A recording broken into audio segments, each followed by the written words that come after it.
Otoritas kita itu harus dipasarkan ternyata. Ya. Harus dipasarkan otoritas kita. Bukan mulai setelah kita berprestasi, tapi sejak kita mulai, kita harus mulai pasarkan. Kan Anda sudah di training. Berarti Anda sudah punya otoritas level tertentu. Ya. Punya pengetahuan, punya skill. Walaupun pengalaman masih belum banyak. Yang pertama, positionkan otoritas Anda secara purposely. Secara purposely itu artinya secara jelas tujuannya. Ya, kalau Anda bermain catur, ya, Anda kalau mahir bermain catur, Anda pasti tahu posisi raja Anda harus di mana kalau pakai strategi tertentu. Saya nggak bicara main catur, tapi ya, siapa yang membentengi rajamu pada strategi-strategi tertentu. Orang-orang yang main catur tahu banget bagaimana melakukan itu. Ya. Melakukan position secara purposely, secara tujuan yang jelas. Nah, biasanya kalau Anda memang menguasai sebuah target market, itu sebuah position yang purposely. Ya. Jangan bermain juga dengan properti jenis yang terlalu acak, atau kadang main gudang, kadang main ruko, kadang apartemen. Aduh, customer yang lihat kamu juga bingung, gitu kan? Ya, Anda mulailah jadi distributor di dalam bisnis itu kan distributor yang tertentu. Nanti kalau jangkauan distribusi Anda sudah luas, Anda bisa main dengan jenis produk yang macam-macam. Begitu juga properti lah. Anda mulai dengan jenis properti tertentu, daerah properti tertentu, harga properti yang tertentu. Ya, memang sih kalau mau nuruti ego kita, ya, keserakahan kita mau jualan properti yang harganya 10 miliar ke atas, komisi ini baru terasa katanya orang Surabaya, kroso properti ini ya, murah-murah itu gak kroso, ya. Duitnya terlalu kecil, ya. Tapi saya kasih tahu Anda ya, jual properti semakin mahal, ya. Kalau properti juga yang industrial sama yang komersial, yang gede-gede, yang harganya mahal itu, perlu analisa yang lebih tajam, perlu strategi yang lebih fokus. Ya, mendekati orang yang kaya itu tidak mudah, apalagi jualan ke orang yang kaya. Ya. Yuk kita lanjutin, kalau kita sudah tahu position purposely, ya kita harus publish lah. Ya.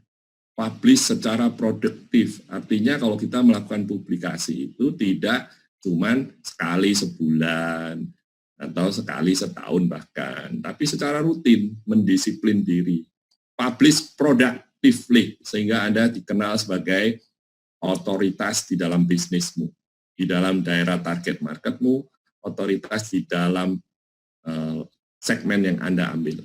Nomor 3, nah ini promote consistently.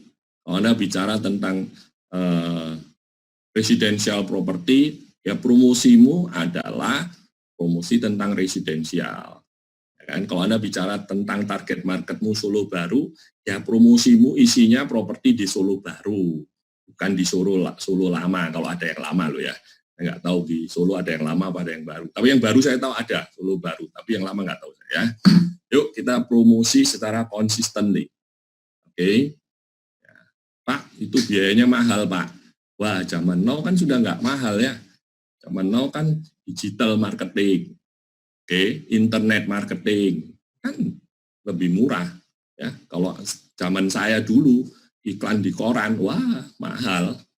Ya, sekarang lebih murah, relatif lebih murah lah biaya operasional dari agent. Next yang keempat, nah Anda melakukan publish productively and promote consistently melalui sharing content. Anda sharing konten di sosmed. Ya. Sosmed itu kan Instagram, Facebook, YouTube, gratis semua. Ya, gratis.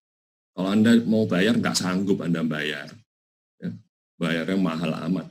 Ya, gratisnya ya memang ada sedikit biaya lah. Internet kan kita harus langganan pulsa internet ya kan. Ya kalau gratis ya namanya bukan entrepreneur. Gitu. Itu namanya yayasan cari sumbangan, loh. Dananya dari sumbangan. Kalau kita kan bisnismen ya, beda lah.